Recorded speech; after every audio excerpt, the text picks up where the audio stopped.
목회학 1강입니다. 오늘 교재는 제가 만든 교재도 필요하지만 오늘 이 목회학 이 책이 있습니다. 이 신학 연구 도서 시리즈 목회학 이상윤 지음 한국 장로교 출판사 이 교재 이 책 여러분 꼭 보시기를 바랍니다.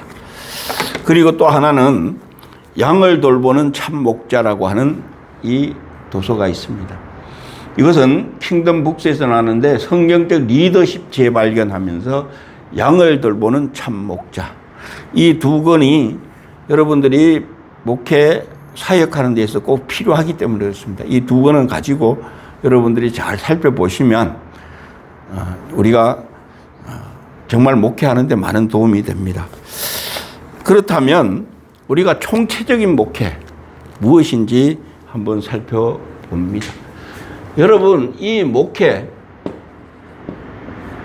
하는 이 부분에 있어서 어떠한 한 부분을 가지고 이야기할 수는 없습니다. 그래서 이 목회는 총체적인 목회 이야기하는 부분을 가지고 먼저 알아보고 그 다음에 목회학에 이제 대한 부분들을 하나씩 분류가 어떻게 되는지 한번 봅니다. 그래서 목회는 두 가지의 개념들이 이야기를 하고 있죠. 목회는 첫째, 성경적으로 가느냐, 성경에서 이야기하는 목회. 그 다음에 여러분들이 잘 알고 있는 두 번째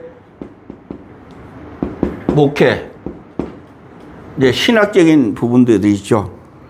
그래서 우리 신학교에서는 뭘 이야기하느냐 하면 first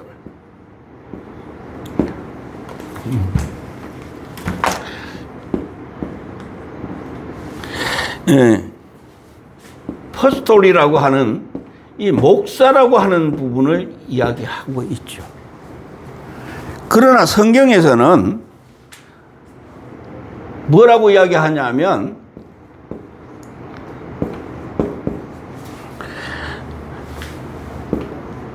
세펄드라고 이야기하죠.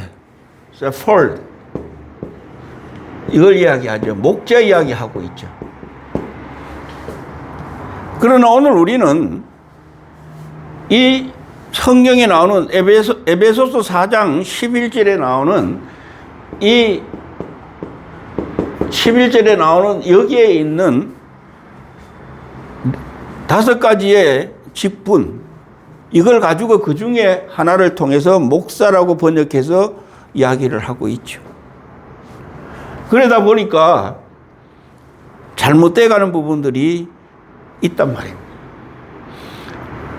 그래서 우리가 바른 목회 어떻게 해야 될 것인지 우리는 하나씩 살펴보고자 합니다. 예수님은 어떤 목회를 했느냐 하면 베드로 사도가 잘 이야기하고 있어요.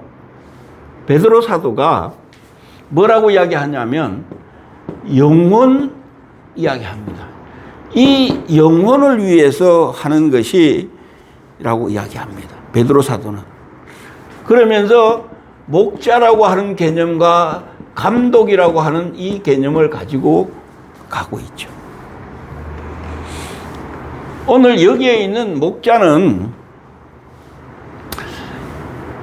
장로와 연결되어 있습니다. 베드로전서 5장에 보면 1절에서부터 4절 속에 보면 장로 이야기하면서 그 다음에 이제 어떻게 취하는 이제 약물에 대한 이야기를 하면서 목자장 이야기를 하고 있죠. 장로와 연결되어 있습니다. 그러나 감독은 디모데나 디도서에 가면 청직이죠. 하나님의 청직입니다. 사람의 청직이가 아니라 하나님의 청직이라고 이야기합니다. 그래서 장로는 약물이의 본이 돼야 됩니다. 약물이. 그 다음에 감독은 청지기로서 섬김이죠, 섬김. 그래서 예수님이 나는 섬김을 받으려고 온 것이 아니라 섬기려고 왔다고 했어요. 섬김이야. 그래서 본이 되고 섬김이 됐어요. 샘플이 되고, 여러분 그 삶을 보여주는 것이죠. 실천하는 것이죠. 이것이 성경에 있는 목회입니다. 그런데 우리는 여기에서 뭐가 나왔느냐 하면 장로교, 여기에는 감리교, 이 관계가 나오고 있죠. 그래서 감리교는 감독 이야기하고 있고, 장로교는 목사 이야기하고 있죠. 장로 있지만. 그러나 성경에 이것은 목자를 세우는 것, 감독을 세우는 것, 장로를 세우는 것, 이런 것들은 다 뭘 때문에 세우느냐 하면 영혼 때문에 세우는 겁니다. 영혼. 그런데 우리는 착각할 때가 많아요. 영혼을 위해서 하는 것이 아니라 우리는 이 땅에서 살아가기 위한 일들을 많이 하죠. 말은 하나님의 이름을 가지고 하지만 이 영혼이 하나님을 향하여 달려가는 그 길로 이끌어 가야 되는데 그렇지 않을 때가 많습니다. 그래서 성경에는 이 목사적인 요소보다는 목자적인 요소가 많지요. 창세기 4장에 보면 아담과 하와가 자녀를 놓고요. 그 자녀에게 이제 어떤 일을 행하게 했느냐 하면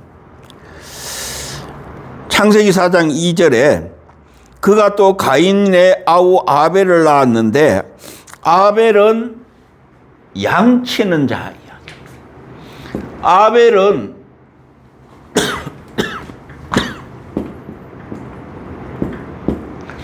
양치는 자예요. 그러나 가인은 농사에 대한 이야기를 합니다. 농사하는 자. 이 두 개념 속에서 여러분들이 봐야 할 것이죠. 그래서 성경은 이때부터 양치는 자로서 하나씩 하나씩 세워갑니다. 자, 그 중간에 쭉 연결되어 가는 부분들을 가지고 보면 아브라함도 양치는 자였어요. 야곱도 양치는 자였어요. 물론 이삭도 함께 했으니까. 그리고 예수님도 요한복음을 통해서 나는 선한 목자라고 이야기합니다. 요한복음 10장. 목자에 대한 이야기다. 그리고 히브리서나 베드로전서에 또 목자 이야기합니다. 물론 계시록에도 있습니다. 예수님은 또한 목자로서 이야기를 하고, 그 다음에 여러분 잘 알다시피 제자 있죠. 누구요? 베드로 제자에게 예수님이 요한복음 21장을 통해서 이야기하죠. 요한의 아들 시모나라고 이야기하면서 그 일을 행하죠. 내 어린 양을 먹이라. 내 양을 치라. 내 양을 먹이라라고 이야기합니다. 그러니까 성경에서는 목자의 개념을 가지고 이야기하고 있습니다. 그래서 우리가 이 분류를 보면 목사와 목자 관계성의 분류를 가지고 보면 목사는 우리 성직자 이야기합니다. 성직자. 기독교 성직자로서 이야기하죠. 가톨릭은 신부, 추기경 이렇게 세워가며 가죠. 교황 이렇게 세우면서 가죠. 신부라고 하는 개념을 가지고 가톨릭은 이야기하죠. 다른 종교도 마찬가지예요. 성직자 이야기하면서 스님, 교주 이러면서 이야기를 하고 있죠. 그 지금 같은 개념입니다. 그러나 오늘 기독교에서 있어서 우리 이 성직자로서 세운 목사는 어떤 역할을 하느냐 하면 교회에서 목회의 책임자로 또한 전도의 책임자로 세우는 일을 행하죠. 어느 교회에 책임을 맡는 이 역할을 하는 것이 목사죠. 그러나 이 목사에게는 또한 주어진 것이 있죠. 안수권이 주어지고요. 축도권이 주어지고요. 또한 직분자를 세우는 그 일을 행하는 것이 주어지는 것이 목사죠. 물론 거기에 예배도 이런 것이 다, 교육 이런 것이 다 필요하지만 이 목사는 신학을 통해서 세워지죠. 주로 교리 중심으로 세워지죠. 그 역할이 주어지는 것이죠. 그러나 목회에는 이제 목자의 개념도 우리는 아셔야 돼요. 목자는 하나님의 양, 그 양들이 교회가 되어요. 그래서 그리스도와 교회와의 관계가 세워지는 것이죠. 그래서 그리스도가 머리가 되고 교회가 몸이 되어서 잘 살아갈 수 있게 하는 것을 이야기합니다.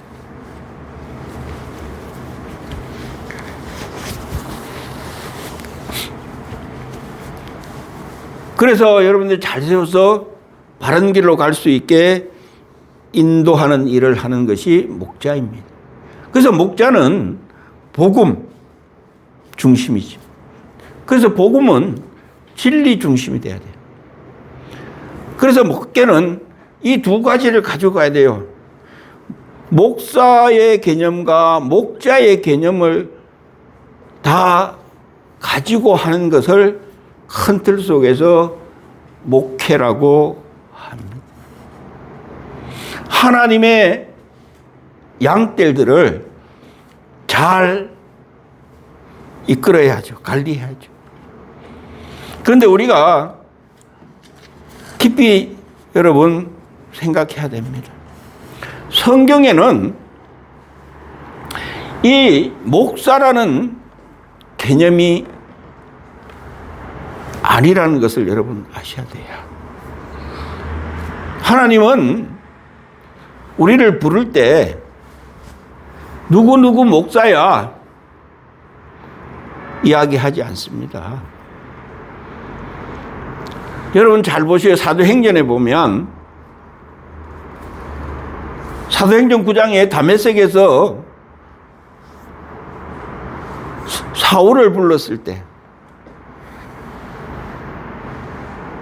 나중에 그 바울이 되었죠.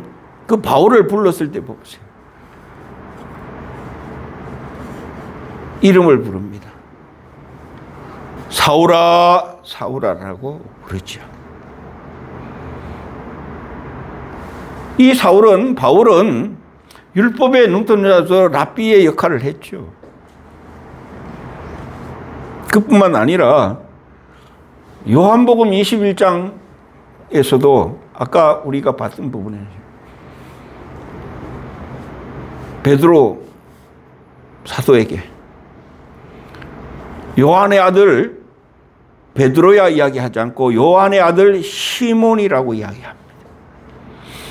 왜 시몬이라고 불렀는지 여러분들 아셔야 돼요. 베드로라고 부르지 않았어요. 요한의 아들 시몬아 라고 부릅니다. 또한 호렙산에서도 출애굽기 3장을 통해서 하나님께서는 모세야 모세야라고 부릅니다. 하나님은 이름을 부른다는 것을 여러분 아셔야 돼요. 내 아들 누구누구야, 내 자녀 누구누구야 라고 이름을 부른다는 것을 아셔야 돼요. 그래서 우리가 이 직분을 가지고 있다는 이야기는 이 땅에서 하나님의 일을 하기 위해서 세운 직분들입니다.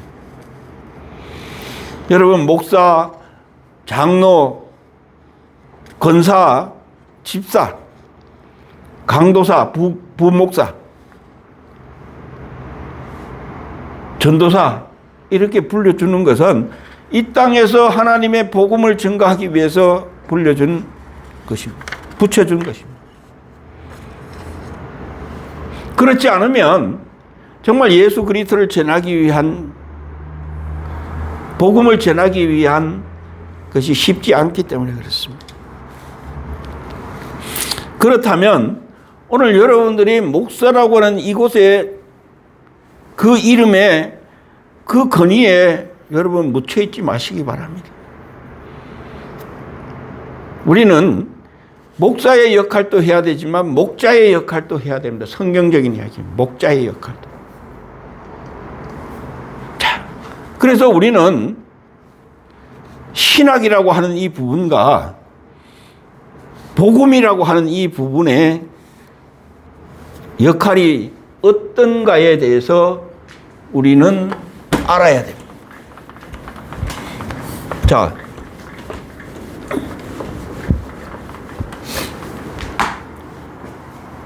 목회를 할 때 우리는 신학이라고 하는 부분과 우리는 복음이라고 하는 부분으로 나누어서 봐야 될 거예요. 신학은 종교의 성직자를 세우는 역할을 합니다. 종교적인 요소 속에서 우리가 잘 아는 천주교, 여러분 신부로 세워지죠. 불교는 또 불교대로의 이름이 있죠. 교주 이런 부분들도 많은, 그래서 종교라고 하는 이 관계성을 가지고 또 많은 일들을 행하죠. 그러나 복음은 그것이 이야기하는 건 아니잖아요. 성직자를 세우는 것이 아니잖아요. 복음은 하나님의 가정, 하나님의 가정을 세우는 것이죠. 가정을 이루는 그 역할을 하는 목자를 세우는 것이죠. 목자.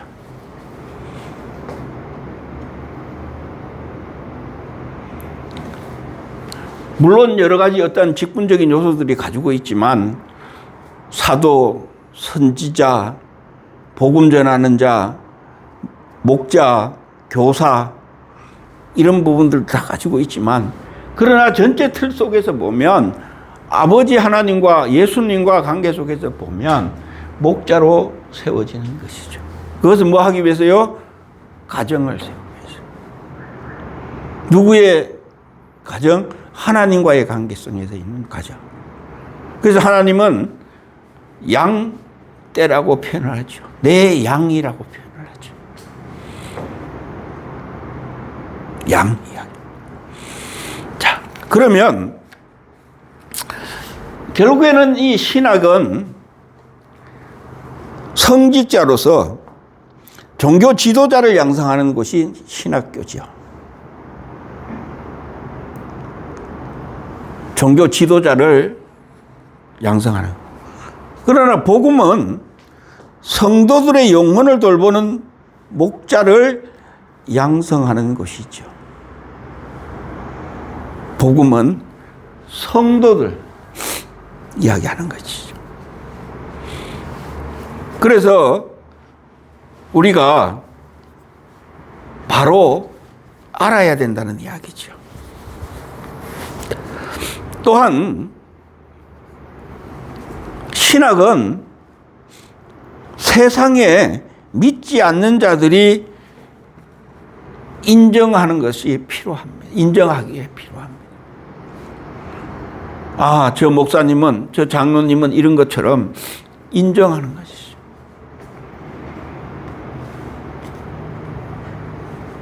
우리가 선교사라고 하는 그 이름을 가지고 외국에 나가서 선교할 때에 많이 부딪히죠. 왜? 안수권, 축도권 이런 것들을 우리는 잘 알지 못해서 함부로 할 수가 없어서 많은 제약을 받잖아요. 그러나 목사로서의 선교사로 나가면 이것을 할 수 있잖아요. 세상에서. 이런 제약들을 우리가 받지 않기 위한 부분들을 통해서 우리가 신학이 필요하지. 복음은 믿는 자들이 하나님을 만나서 하나님 아버지와 아들과 관계를 맺기 위해서 필요한 거죠. 그래서 목회는 신학이라고 하는 틀과 복음이라고 하는 틀 속에서 큰 이거 가지고 가는 겁니다. 그래서 신학은 종교의 교리, 신앙 체계를 학문적으로 연구하는 것이죠. 신학은 학문적으로 연구. 그러나 복음은 하나님이신 아버지와 아들과 성령이 하시는 일을 아는 것, 또 그것을 사랑하는 것, 이것을 이야기합니다. 아들이 하는 역할, 성령님이 하는 역할, 예수님, 하나님 아버지가 하는 역할, 이 역할들이 세워져 있죠. 그래서 예수님은 이 땅에 오셔서 믿음이라고 하는 것을 우리에게 줬고요. 성령님은 우리에게 오셔서 은사라고 하는 것을 주셨고요. 아버지 하나님은 우리에게 알려주는 것이 있죠. 그것을 계시라고 하죠. 계시. 그래서 계시의 비밀들을 알려주지. 예수님은 믿음, 성령님은 은사, 아버지 하나님은 계시, 하늘의 것을 보여주는 이야기죠. 이것이 복음이죠. 신학은 또한 교회와 성도들을 위한, 신자들을 위한 이 목사를 세우는 일을 하는 것이죠. 그러나 복음은 어린 양과 양을 먹이고 돌보는 영혼의 목자를 세우는 이야기죠. 영혼의 목자를 세우는. 이 관계성이 세워져 있다. 그래서 목회는 신학과 복음이 함께 가야 된다는 것을 말씀하고 있습니다. 그러나 평신도들의 삶은 또한 이와 같이 함께 가야 되는 삶이죠. 그렇다면 오늘날 여러분들이 신학의 분류를 보면 신학은 두 가지로 분류하지요. 이론 신학이 있고 실천 신학이 있습니다. 이론 신학과 실천 신학을 우리는 배우는 거죠. 그렇다면 이론 신학은 어떤 그것을 알리는 거냐 하면, 이론 신학은 신의 존재, 하나님, 예수 그리스도, 성령님뿐만 아니라 성경에 나오는 다른 신들 이야기하죠. 그런 존재. 그 다음에 교리, 성경 해석 등 신앙의 본질과 원리를 연구하는 신학을 이론 신학이라고 이야기하죠. 그 다음에 실천 신학은 신앙의 실천, 윤리, 영성, 선교, 상담 등 실제적 적용과 생활에 대해서 다루는 신학입니다. 실천, 윤리, 영성, 선교, 상담, 이런 실제적인. 그래서 이론 신학과 실천 신학이 하나가 되어가는 학문을 배우는 것이죠. 그렇다면 이론 신학은 그 안에 뭐가 있는지 또 분류를 해보면 이렇게 분류가 되죠. 이론 신학에는 성경 신학, 조직 신학, 역사 신학, 그 또 하나는 하면 윤리 신학, 이 세 가지 중에 하나 더 포함돼서 윤리 신학 이제 할 수가 있습니다. 성경 신학은 주경 신학, 서기 신학이라고도 합니다. 주해하는 것, 주석하는 것, 이런 것도 필요하죠. 여기는 성경 신학은 성경을 기반으로 하는 것이죠. 거기에는 성서 고고학, 성서 언어학, 신구약 개론, 총론, 정경론, 이게 진짜인가 아닌가, 해석학, 주석학, 성서신학, 신약, 구약에 대한 이런 과목들이 있습니다. 그 다음에는 조직신학이 있죠. 조직신학은 교의학이라고 하죠. 교의.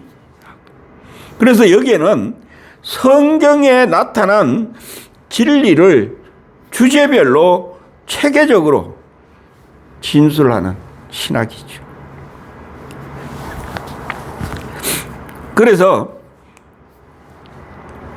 여기에서 뭐가 나오느냐 하면 우리 신학의 어떤 진리적인 부분들과 교의적인 부분, 우리 신앙 고백 같은 거 있잖아요.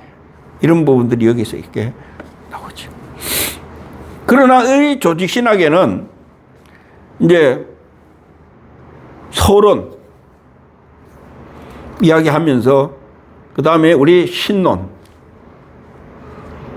삼위일체론도 거기에 포함되죠. 신론, 아버지에 대한 부분, 하나님에 대한 부분들을 이야기하는 것이죠. 그 다음에 인간론, 기독론, 성령론, 구원론, 교회론, 천사론, 종말론, 이것이 바로 조직 신학에서 이루어진 것입니다. 그 다음에 우리가 하나가 더 보면 역사 신학이 있죠. 이 역사 신학은 교회사이죠. 교회사.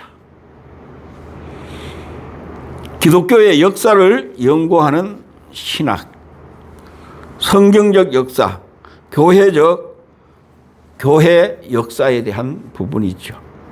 그런데 여기에는 어떤 과목들이 있냐 하면 성경교회 역사, 그 다음에 교리사, 초대, 중세, 종교개혁사, 근대사, 현대사, 그리고 교회사에 대한 부분들, 특별히 또한 여기에서는 각 나라마다 이제 교회사가 있죠. 우리 같은 경우에는 한국 교회사가 있죠. 그러나 이 세 가지만 있는 것이 아니라 하나를 더 추가한다면 우리 기독교 윤리 말고 거기에 대한 성경적 윤리신학이라고 하는 이 부분을 통해서 인간의 행위와 종교적 목적에 부합하는지 연구하는 신학. 윤리적 기준을 제시하는 이 부분도 우리가 좀 필요하죠. 이론적인 신학이니. 그래서 기독교의 기독교의 규범은 철학, 도덕, 법 이런 거죠. 그 다음에 사상, 기독교의 사상이 어떤 것인가에 대해서 연구하는 윤리신학이 있죠. 이것이 바로 이론 신학의 분류죠. 그러나 또한 한 가지 실천신학이 있죠. 실천신학. 실천신학 분류를 보면 첫 번째는 영성신학이 있습니다. 영성신학. 영적인 생활의 시작부터 성장해 가는 과정을 서술하는 신학. 그래서 하나님과의 인격적 만남, 영적 체험 등을 우리가 그것을 보완하는 것이죠. 그래서 이 영성신학은 신앙의 내적 훈련, 경건, 영적 성장을 연구하는 신학이라고 할 수 있습니다. 여기에는 설교학, 우리가 전례학이라고 하는 부분들이 있죠. 전례학은 여기는 예배, 예전, 음악 이런 것들이 다 포함되는 것이죠. 그래서 이 두 틀을 가지고 설교학, 전례학 이 두 가지의 과목 속에 여기에 예배학, 예전학 이런 것들이 다 음악도 필요하고 그 다음에는 윤리신학이라고 하는 부분하고 구분이 되는 기독교 윤리학이 있죠. 기독교 윤리학. 이 기독교 윤리학은 기독교의 관점에서 올바른 것과 잘못된 행위를 규명하는 신학입니다.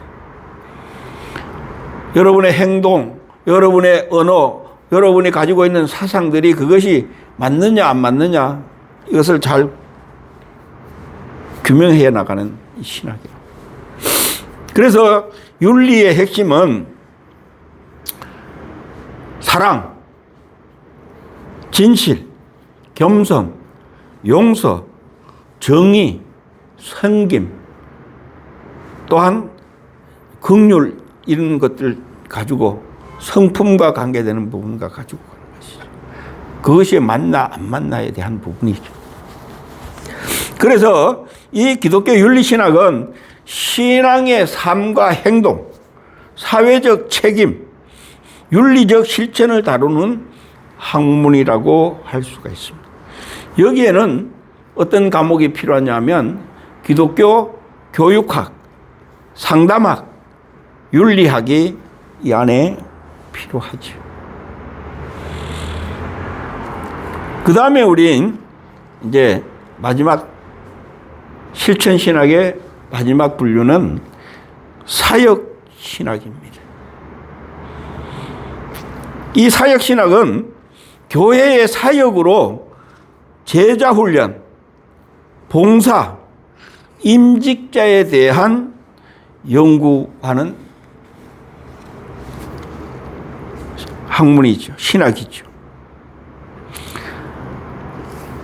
그래서 종교의 행위를 담당하는 사람들에 관한 것을 이야기할 수 있습니다. 여기에는 교회 운영, 목회 방법, 선교, 공동체의 실천 등 교회 현장에서 실천을 다루는 신학입니다. 그래서 여기에서는 어떤 과목이냐 하면 교회 행정학, 목회학 여기가 필요합니다. 그 다음에 마지막으로는 선교신학이 있죠. 복음 전도, 선교신학. 여기는 기독교의 다른 문화 간의 소통을 위하여 연구하는 신학이죠. 그래서 전도 방법을 연구하는 학문이라고 할 수 있습니다. 그래서 여기에는 이 선교신학은 복음 전파, 사회적 선교, 문화적 작용 등 교회 밖에서 실천적 사역을 연구하는 신학이라고 할 수 있습니다. 그래서 여기에는 과목이 선교학, 전도학 이렇게 되어 있습니다. 그렇다면 이제 우리가 이제 신학적인 분류가 했다면 이제 복음적인 분류는 어떻게 가지고 있는지 우리는 한번 봐야 됩니다. 세 번째는 우리가 큰 세 번째는 복음의 분류. 이 복음에는 성경에 보면 하나님의 복음이 나옵니다. 하나님의 아들의 복음이 나옵니다. 하나님 나라의 복음이 나옵니다. 천국 복음이라고 하는 이 부분도 이야기가 되죠. 그러니까 이 복음도 하나로만 아니라 각자에게 우리에게 전하는 기쁜 소식들이 조금 차이가 있죠. 그 부분을 우리가 하나하나 봐야 되죠. 복음은 복음의 시작이라고 하는 이 부분을 여러분을 통해서 보면 이 복음의 시작은 어디서 시작되었는지 성경의 이 기록 속에서 보면 마가복음 1장 1절에 잘 기록하고 있습니다. 복음은 하나님의 아들 예수 그리스도의 복음의 시작이라고 이야기합니다. 그러니까 이 복음의 시작은 하나님의 아들에 대한 하나님의 아들을 통해서 시작되는 거예요. 하나님의 아들의 복음. 하나님의 아들을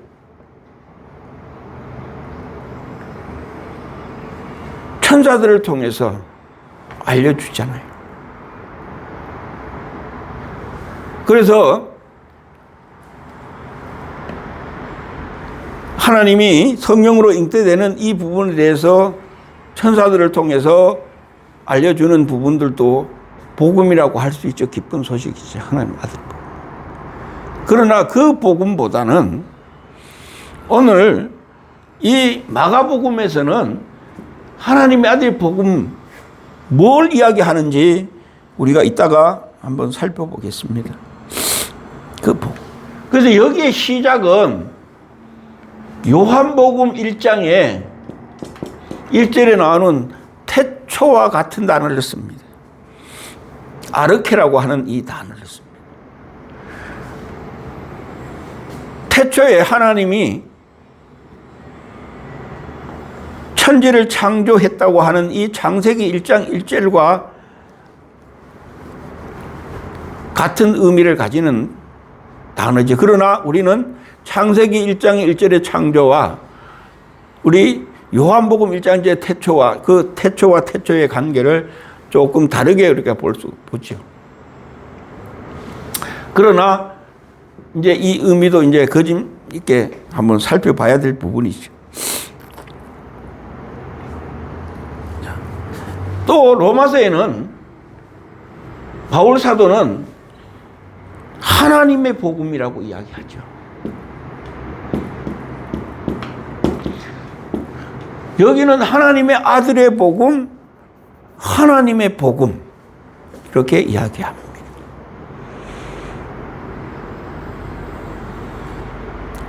그 다음에 또한 하나님 나라의 복음,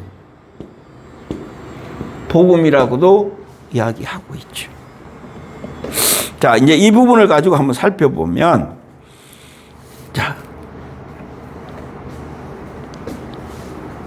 하나님의 아들의 복음, 하나님의 복음, 그 다음에 하나님의 나라의 복음, 이것을 보면 자, 하나님의 복음은 누구가 전한 거예요? 하나님의 복음은 누구가 전한 거냐 하면 사도들이 전하는 거죠. 우리 제자들이 전하는 거죠. 다른 말로 말하면 믿는 자들이 전하는 거예요. 하나님의 복음.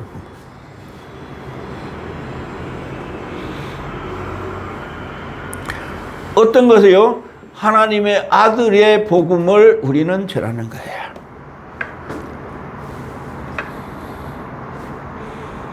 그런데 하나님의 아들인 예수님이 전하는 복음, 그 복음은 또 차이가 있죠.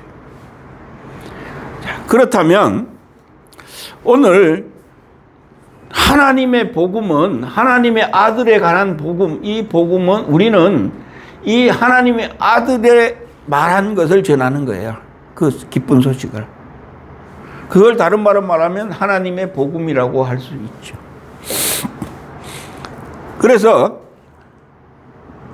로마서 1장 1절 4절에는 하나님의 복음이 바로 하나님의 아들 우리 주 예수 그리스도라고 이야기합니다.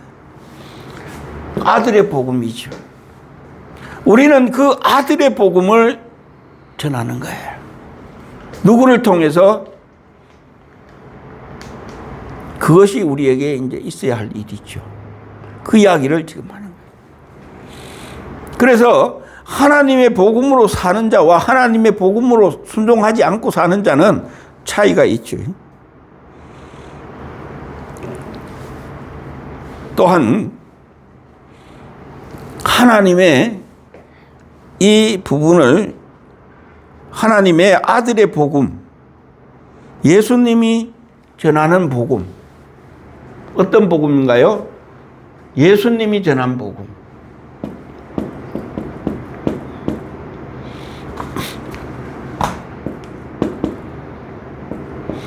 예수님이 전한 복음. 자, 그 복음을 보면 마태복음 4장 17절에는 예수님이 천국 복음을 전했다 이야기합니다. 천국 복음. 다른 말로 말하면 하늘 나라의 복음이죠. 그러나 분명히 마가복음 14절 15절에 예수님이 전한 하나님의 복음, 예수님이 전한 천국 복음, 예수님이 전한 하나님의 복음, 여기에 보면 이르시되 때가 찼고 하나님의 나라가 가까이 왔으니 회개하고 복음을 믿으라라고 마가복음은 이야기해요. 하나님의 나라에 대한 복음을 전해요.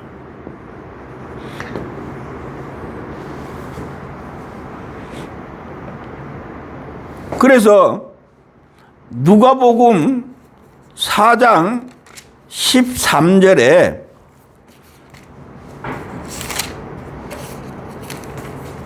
뭐라고 말씀하고 있느냐 하면, 자,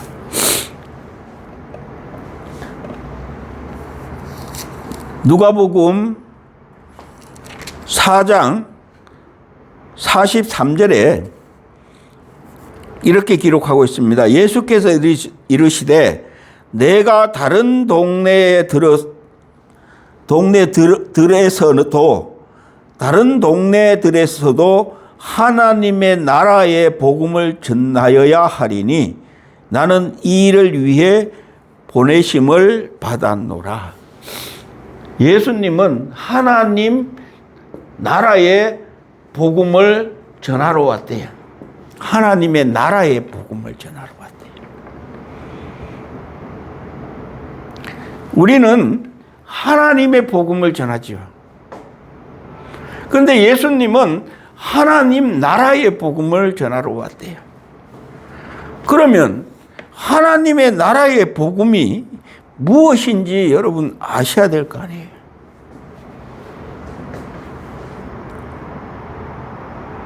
우리는 예수 그리스도만 전하면 돼요. 왜냐하면 사도행전 1장에 그 이야기 했으니까. 그런데 예수님은 이렇게 이야기, 하나님의 나라에 대한 이야기를 어디서 하느냐 하면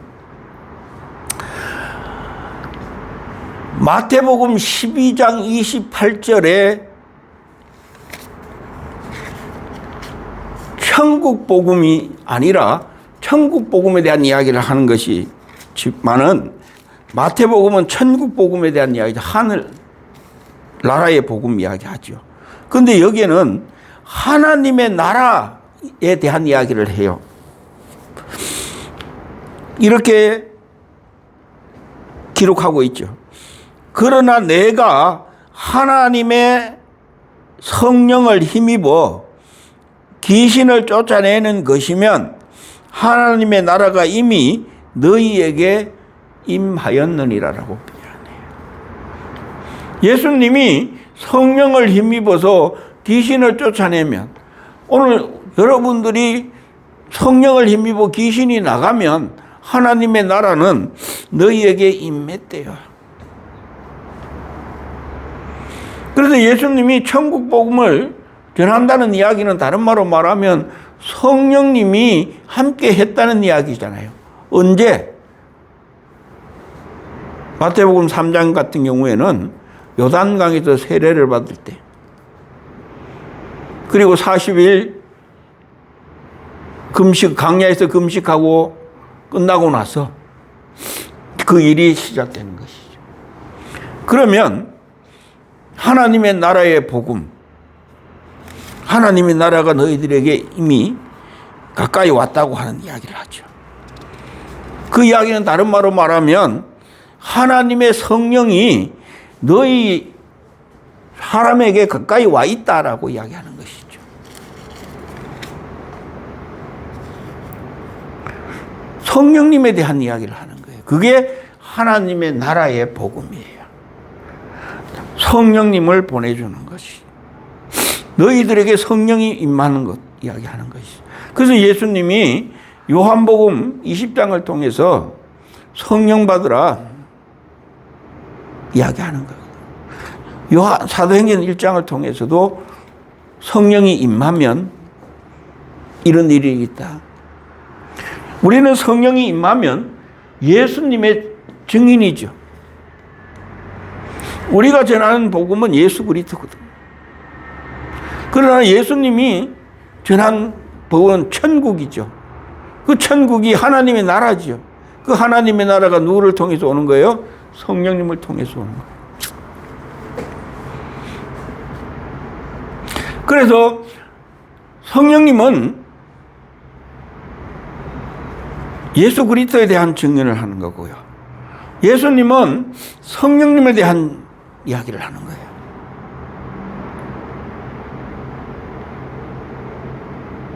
그러면 아버지는 뭘 이야기하는지,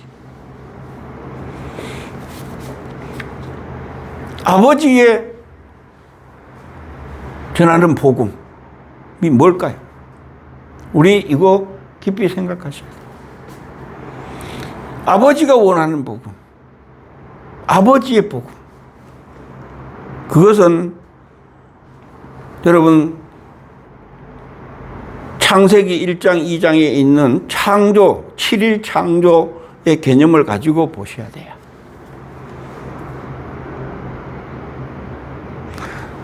자, 하나님이 6일 동안에 모든 것을 하고 7일에 안식했다고 이야기합니다.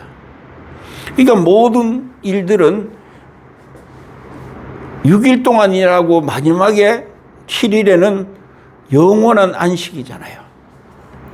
그러면 성경을 통해서 보면, 여러분 계시록에 가면 21장, 22장에 새하늘과 새 땅 이야기하면서 모든 것이 끝나요.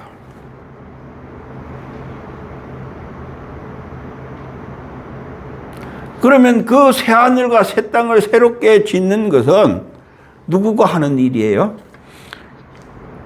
예수님이 하는 일이에요? 성령님이 하는 일이에요?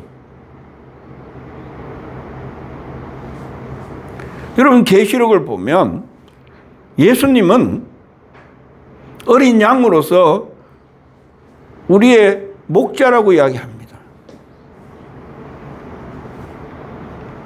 목자는 창조하는 것이 아니잖아요.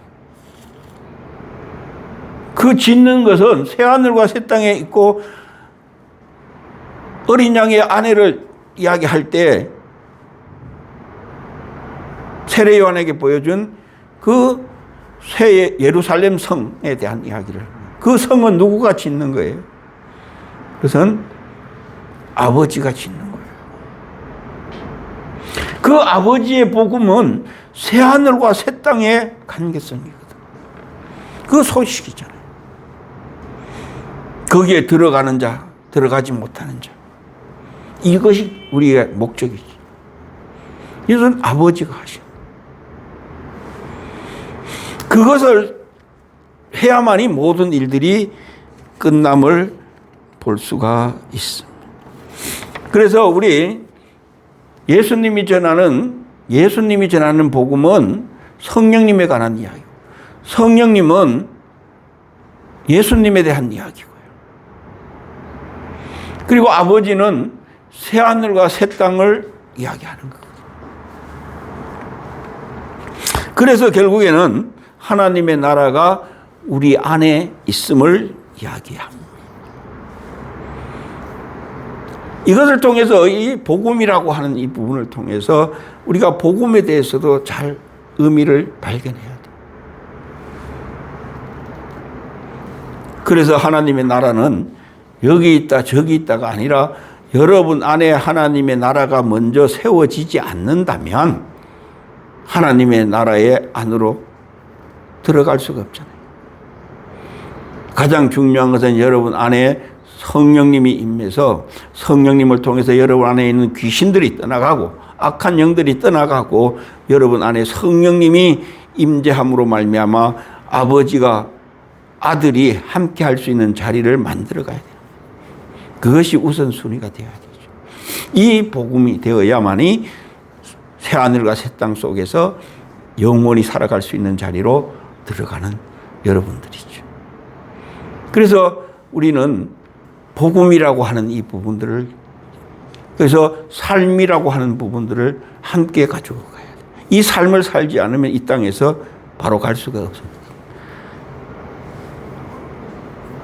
그리고 그 다음에 이제 기장으로 예수님이 열어놓은 그 새로운 살 길에 대한 부분들을 또한 말씀을 나눌 것입니다.